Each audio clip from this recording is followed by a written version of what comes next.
하나님 말씀 우리 함께 나누겠습니다. 요한계시록 3장 7절에서 13절 되겠습니다.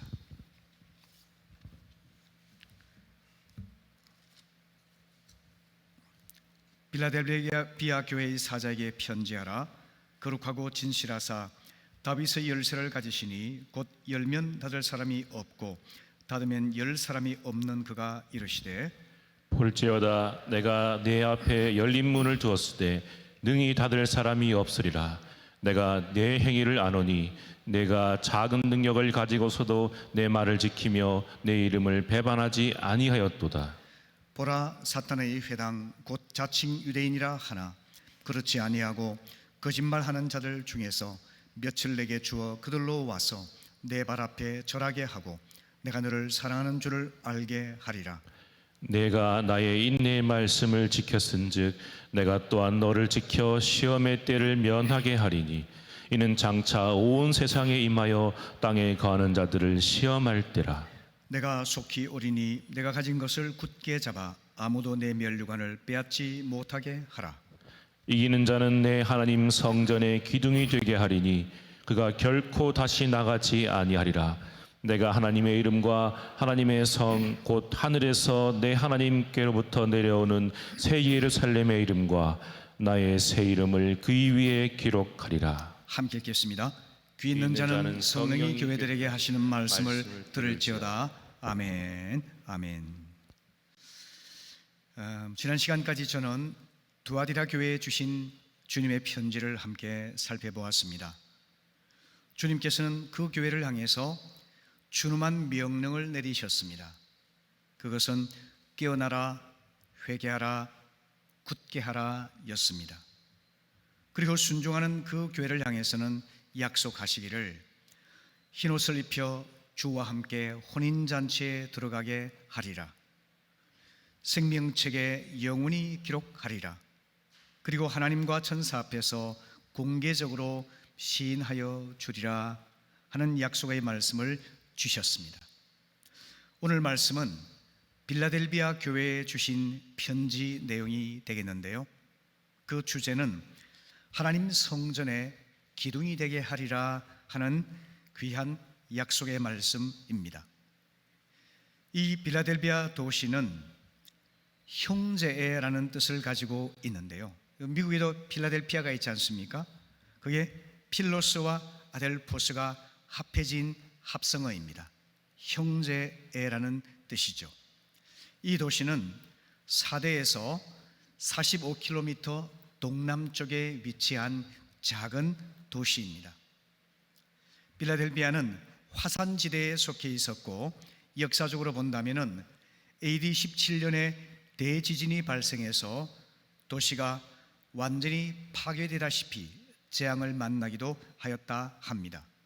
그리고 이 도시는 드로아에서 버가모로, 사대로 빌라델비아로 연결되는 교통로에 위치하고 있었기 때문에 교통에 편리한 곳이었다라고 합니다.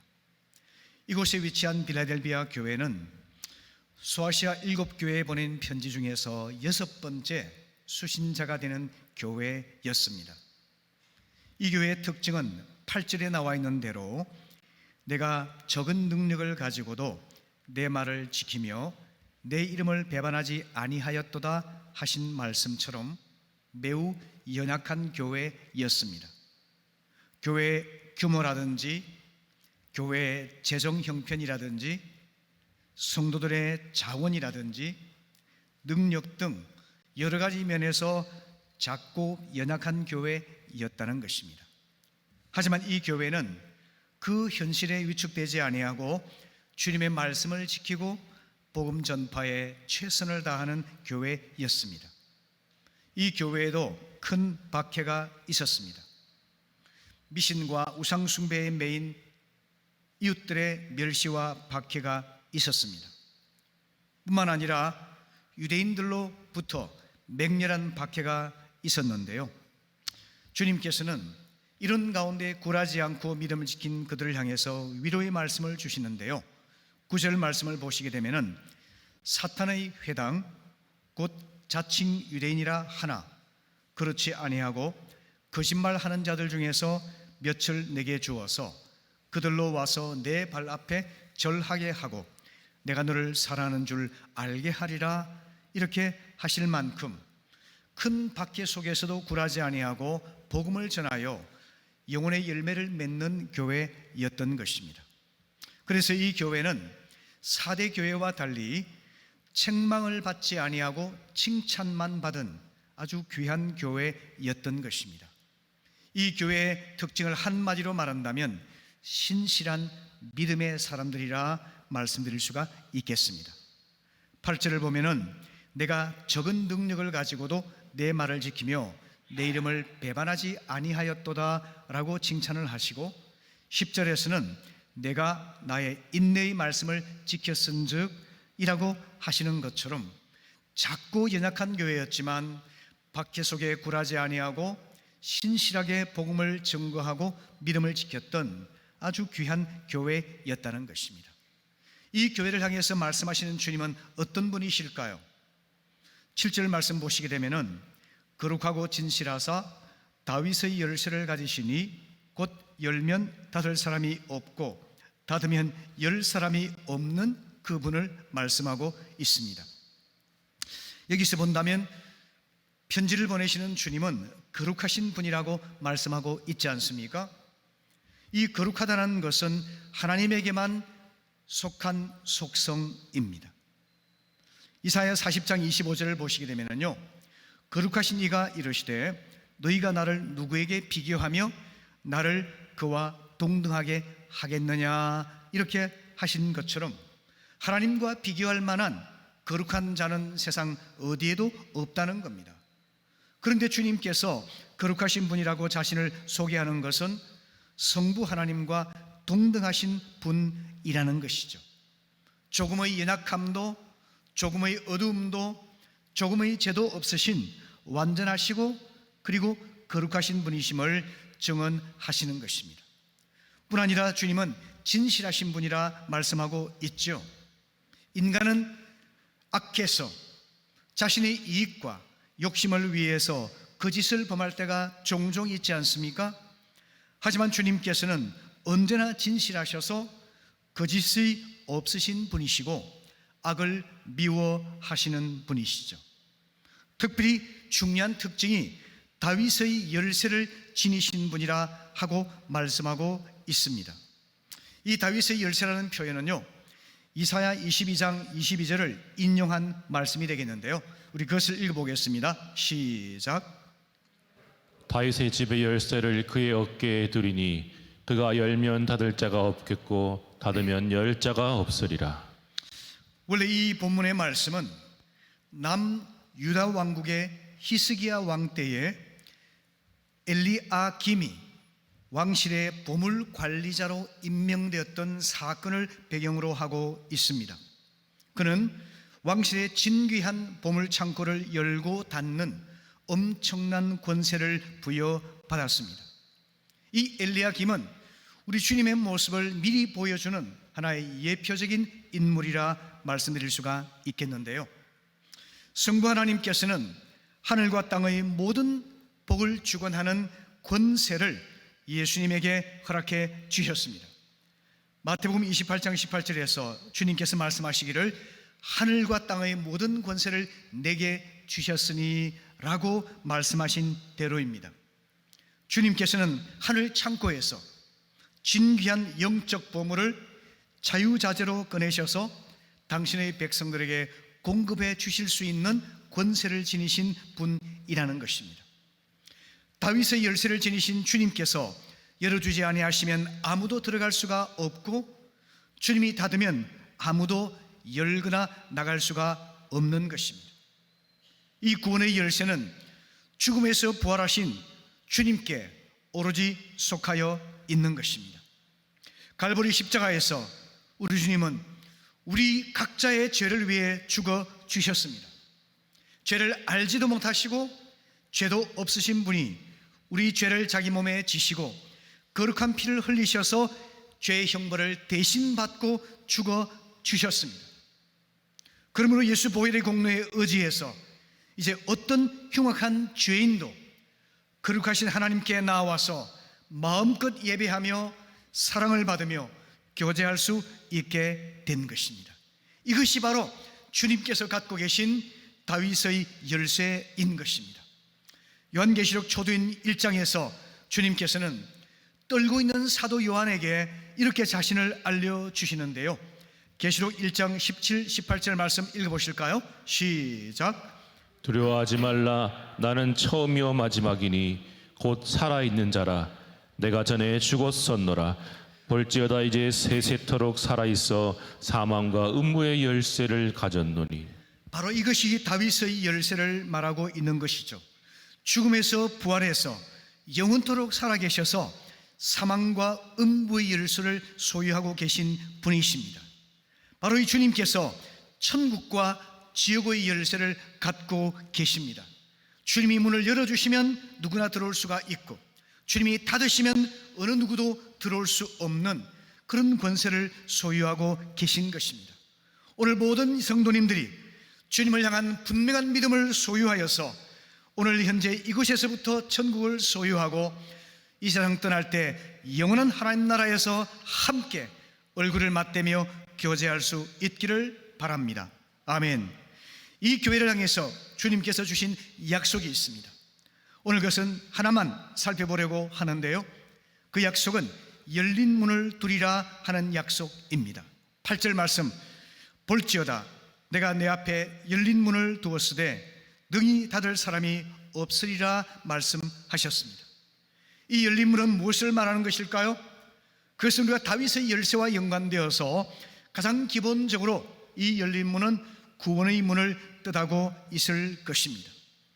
자비로우신 우리 하나님께서는 아들 예수로 하여금 거룩한 피를 흘리시고 십자가에서 대신 죽게 하심으로써 모든 믿는 자에게 구원의 문을 열어주셨습니다.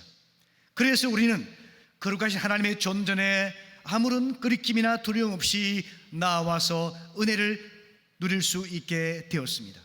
히브리 10장 19절부터 20절 말씀 같이 읽어볼까요? 시작.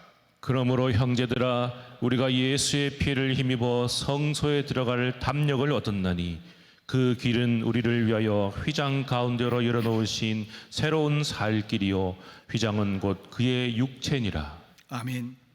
구원의 기회는 세상 모든 사람에게 아무런 차별 없이 주어져 있습니다.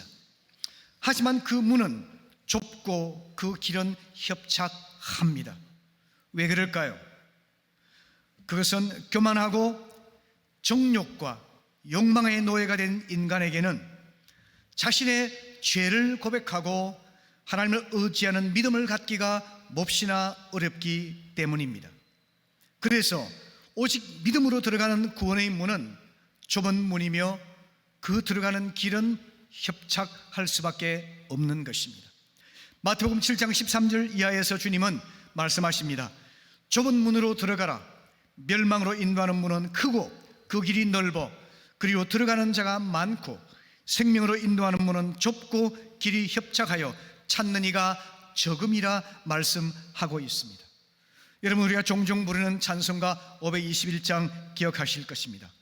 구원으로 인도하는 그 문은 참 좁으며 생명으로 인도하는 그 길은 참 험하니 우리 몸에 지워있는 그 더러운 죄짐을 하나 없이 벗어놓고 힘써서 들어갑시다. 구원으로 인도하는 그 좁은 문 들어가 영생으로 인도하는 그 생명길 갑시다. 우리가 부르는 이 찬송가의 가사처럼 좁은 길, 협착한 길을 지나서 주님의 구원의 좁은 문으로 우리 모두가 다 들어갈 수 있도록 우리에게 겸손한 마음 그리고 주님을 의지하는 믿음 주시기를 바랍니다.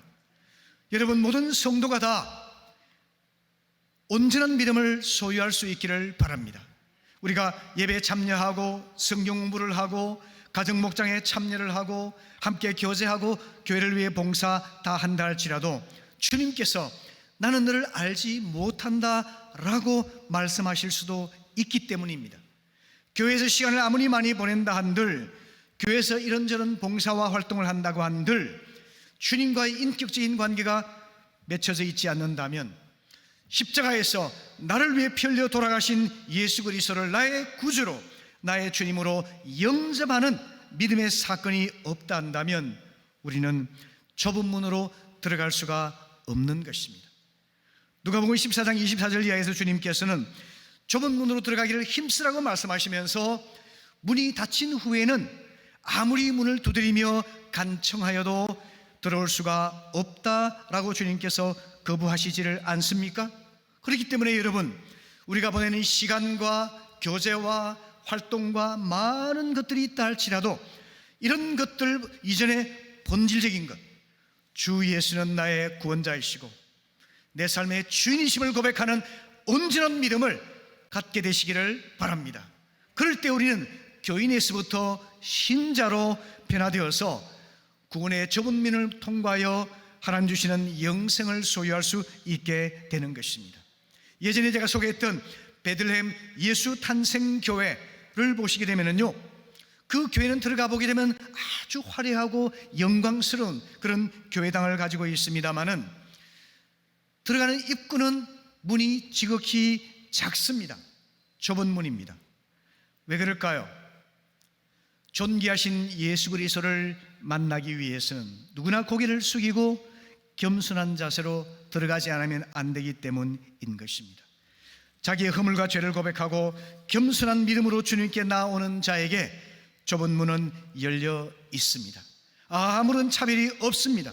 하지만 우리가 교만하고 무관심하고 냉담하고 자기를 숭배하는 어리석은 우상 숭배에 빠져 있다 한다면 우리는 몸을 고추 세우고 주님께 나아가고자 하므로 좁은 문을 결코 통과할 수가 없는 것입니다.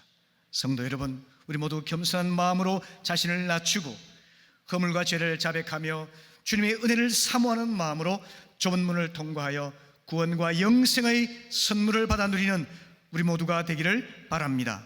아멘. 두 번째로 열린 문은 섬김의 기회의 문이라 말씀드릴 수가 있겠는데요, 이 빌라델비아 교회는 동방으로 향하는 관문 도시라고 말할 수가 있습니다. 여러 언어와 문화와 민족이 서로 교통하는 교차로에 위치한 도시였습니다. 그렇기 때문에 비록 변방 도시였지만 전도와 선교의 관점에서 볼 때는 이 빌라델비아 교회에는 굉장한 기회가 열려져 있었던 것입니다. 또한 이 교회가 처한 환경 자체도 전도와 선교의 차원에서는 좋은 기회였습니다. 로마 제국에 강력한 권력이 있었고 완비된 법률 제도가 있었습니다. 그로 인해서 로마의 평화라고 불리워지는 팍스 로마나가 지속되고 있었기 때문에 전도자들은 자유롭게 복음을 전파할 수 있는 기회가 주어져 있었던 것이죠. 또한 2000년이 지난 지금 보더라도 놀랄 만큼 잘 닦여 있는 로마의 도로망이 있었지 않습니까? 우리가 성지순례 갔을 때도 보았습니다만 도로가 얼마나 넓게 길이 잘 닦여져 있었습니까? 그것이 로마 제국의 특징이었죠. 그러니까 이 길을 따라서 사도 바울과 초대교회 성도들은 복음을 효과적으로 전할 수가 있었던 것이죠. 또한 그 당시는 70인역 성경이 번역되어 있었습니다. 70인역 성경은요, 히브리어 구약 성경을 헬라인들이 이해할 수 있도록 헬라어로 번역한 성경이었습니다. 그러면서 이 70인역 성경의 바탕에서 성경이 말씀하고 있는 율법의 완성이 복음이며 예언자들이 말씀했던 메시아가 바로 예수 그리스도라는 것을 증명하고 설득하여 가르칠 수가 있었던 것이죠. 그래서 그들이 순종해서 나아갔을 때마다 죄 문제로 고뇌하며 구원과 영생을 사모하는 많은 굶주린 영혼들을 만날 수가 있었고 복음의 열매를 거둘 수가 있었던 것이죠. 이 교회는 가난한 교회였습니다. 규모도 작은 교회였습니다. 힘도 없는 교회였습니다. 하지만 그들은 믿음을 지키고 복음 전파를 위해 헌신하고자 했기에 주님께서는 기회의 문을 열어주리라 약속하여 주신 것입니다. 사도 바울은 3차 선교 여행 중에 에베소에서 3년간 복음을 전했죠. 강당을 빌려서 오픈된 공간에서 수많은 사람들에게 복음을 전했습니다. 그걸 회상하면서 그는 말하기를 광대하고 유효한 복음의 문이 열렸노라 이렇게 평가를 했습니다. 하지만 그는 로마 감옥에 갇혔을 때는 가택 연금 상태에서 찾아오는 사람들에게 1대1로 큰 일이든 작은 일이든 사람들을 만나서 복음을 전하고 그리고 많은 사역을 감당했던 것을 봅니다. 오픈된 공간이든지 갇혀있는 상태이든지 기회가 편리할 때든지 어려울 때든지 상관이 없이 우리는 복음을 전하고 하나님께 순종하고자 한다면 주님께서 사용하시고 기회의 문을 열어주실 줄로 믿는 것입니다. 빌립보 교회는 시골 교회였습니다. 작고 가난한 교회였습니다. 하지만 그들이 주님을 의지하는 믿음으로 주님의 말씀에 순종하는 자세로 나아갔을 때 주님께서 기회의 문을 열어주셔서 그들을 통해서 많은 영혼들을 구원할 수 있도록 허락하여 주신 것입니다. 오늘도 마찬가지입니다. 성도 여러분, 부족하다고 생각하십니까? 가난하고 힘이 없다고 생각하십니까?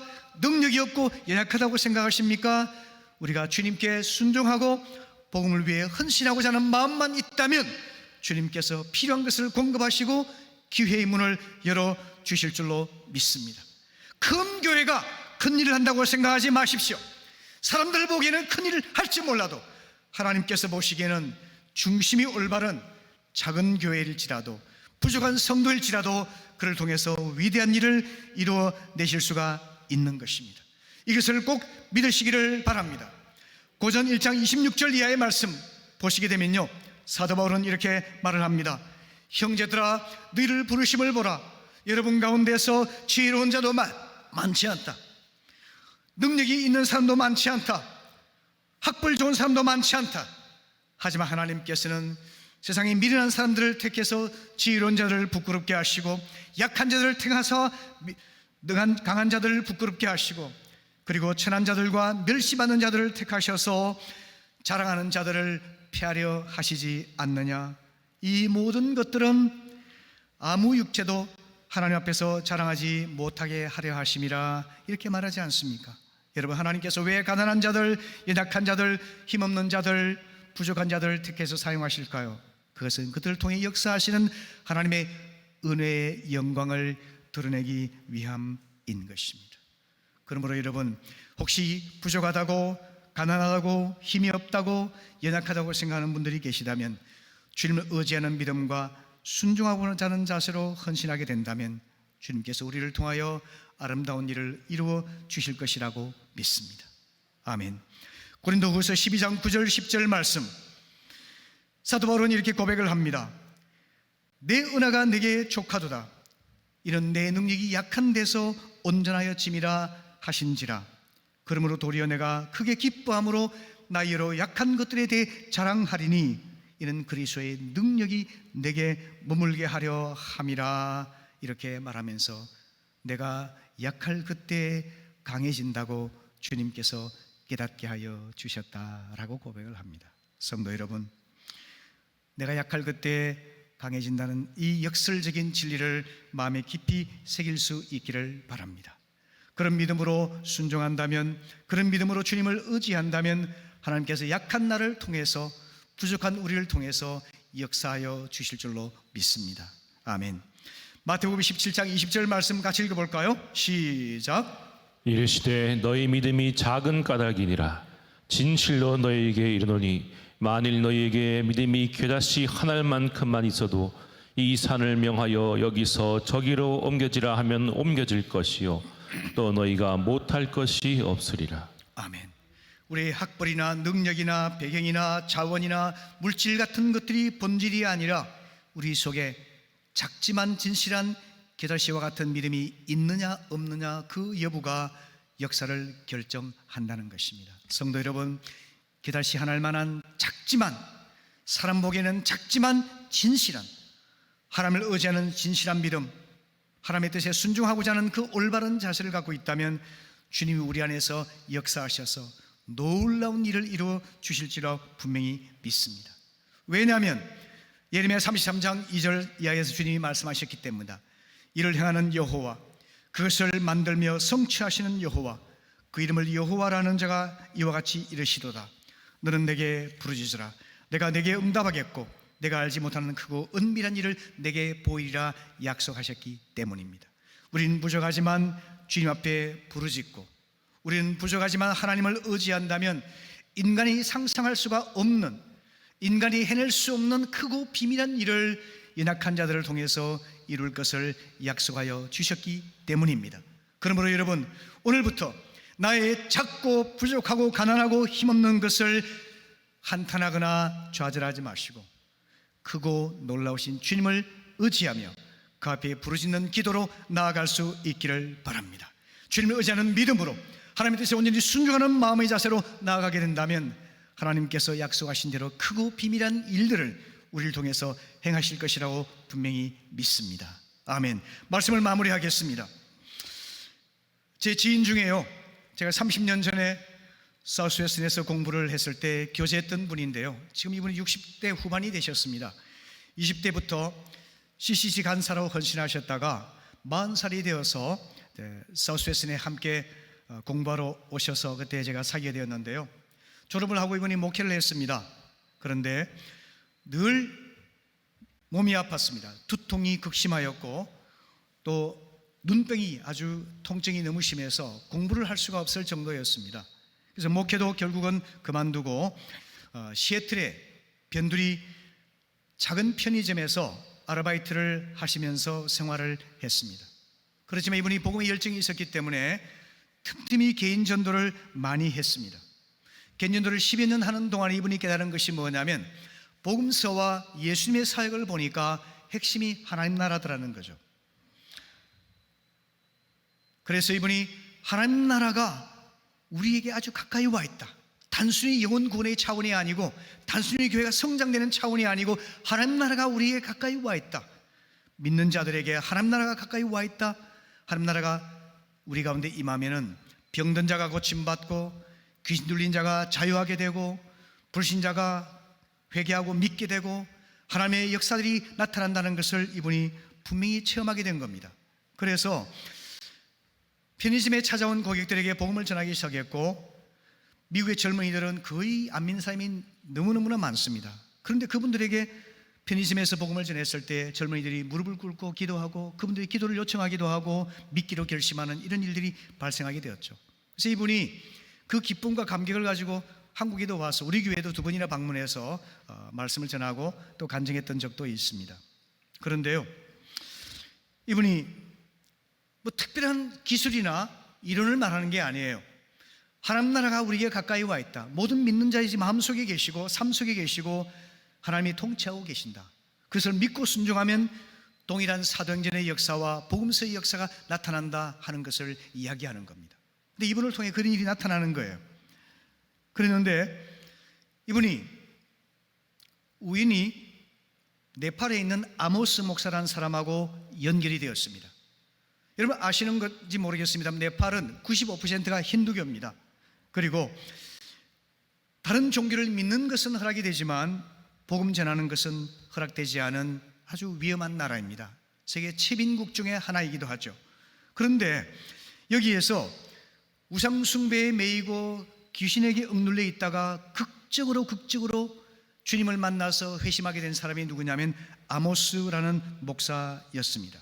이 아모스 목사는요, 수도 카트만두에서 한 250km 떨어진 시골의 작은 마을에서 교회를 개척해서 목회를 하던 분이었습니다.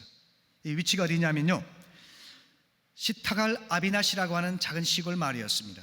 그런데 어떻게 우연히 이 목사님하고 아모스 목사님이 서로 연결되어서 고전하고 있던 아모스 목사에게 김 목사님께서 하나님 나라 복음의 단순 명료한 원리를 제시해 준 겁니다. 만난 것이 아니라 영상으로 서로 제시를 해준 거예요. 그런데 이걸 배워서 이 아모스 목사님이 복음 전파를 시작했을 때 놀라운 일들이 발생하기 시작했습니다. 그러다가 코로나가 터져버렸어요. 사람을 만날 수도 없고 복음을 전할 수도 없고 모일 수도 없는 상황이 되었습니다. 괜히 낙심되는 상황이 되어서 이제는 전도의 문이 막혀버렸구나 라고 인간적으로 생각할 그때였는데요, 놀랍게도 하나님께서는 그 팬데믹 기간 동안에 더 엄청난 일들을 네팔에서 행하여 주셨습니다. 아모스 목사를 통해서 구원받고 성장한 25명의 지도자들을 특별 훈련을 시켜서 파송했어요. 교회를 21개를 개척을 한 겁니다. 그리고 수많은 사람들이 복음의 말씀을 들었는데 우상 숭배와 미신에게 매여 있고 악한 영들에게 매인 사람들이 이 하나님 나라 복음의 메시지를 듣고 변화되고 치유되기 시작한 거예요. 그래서 이 작은 시골 마을에서 작은 교회에서 시작된 일들이 3년 사이에 21개 교회를 개척하고 수천 명의 사람들에게 복음을 전하고 많은 지도자를 키우는 놀라운 역사를 이루게 된 것이죠. 여러분, 사람이 생각할 때는 문이 막힌 겁니다. 닫혀버린 거죠. 그런데 하나님께서는 팬데믹 기간 동안에 오히려 복음의 문을 활짝 열어주셔서 95% 힌두교가 있고, 그리고 미신과 우상숭배와 악한 귀신에 매인 그 사람들을 자유하게 하는 놀라운 복음의 빛을 비추어 주신 것입니다. 일을 시작하신 이 김 목사님은 어떤 분입니까? 지금 나이가 60대 후반이 되었습니다. 몸이 아파서 목회도 그만두었습니다. 작은 편의점에서 아르바이트로 일하는 사람입니다. 그런데 하나님께서 이 양반을 사용하셔서 하나님 나라 복음을 증거할 때 수많은 젊은이들이 주님 앞에 돌아오고 회심하는 역사를 일으켜 주시고, 병든 자가 고침을 받고, 그리고 우울하고 억눌린 자들이 자유함을 얻게 되고, 이분을 통해서 네팔의 작은 시골 마을의 목사가 힘을 얻어서 21개 교회를 개척하고 수천 명의 사람들에게 복음을 전하고 수많은 지도자를 세워서 네팔을 복음화하고자 하는 거룩한 비전에 불타 있게 된 것입니다. 여러분, 주님께서 문을 열어주시면 닫을 사람이 없습니다. 순수한 마음으로 결단시 믿음으로 주님께 헌신하고 주님을 의지하면 주님께서 문을 열어주시는 것입니다. 크고 비밀한 일들을 우리에게 보여주실 것입니다. 그러므로 여러분, 자기 자신을 향해서나 또는 우리 교회를 향해서나 부족하고 작고 가난하고 연약하다고 생각하는 분들이 계신다면 좌절하거나 낭망하지 말고 크고 비밀한 일을 행하실 우리 주님을 의지하시기를 바랍니다. 주님을 의지하며 온전히 순종하게 된다면 하나님께서 인간의 상상력과 능력을 초월한 놀라운 일들을 행하실 것이라고 믿습니다.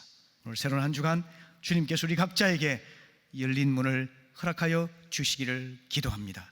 우리를 통해 많은 영혼이 구원받게 하시고 우리를 통해 하나님 나라가 크게 확장되는 열린 문이 있게 되기를 축복합니다.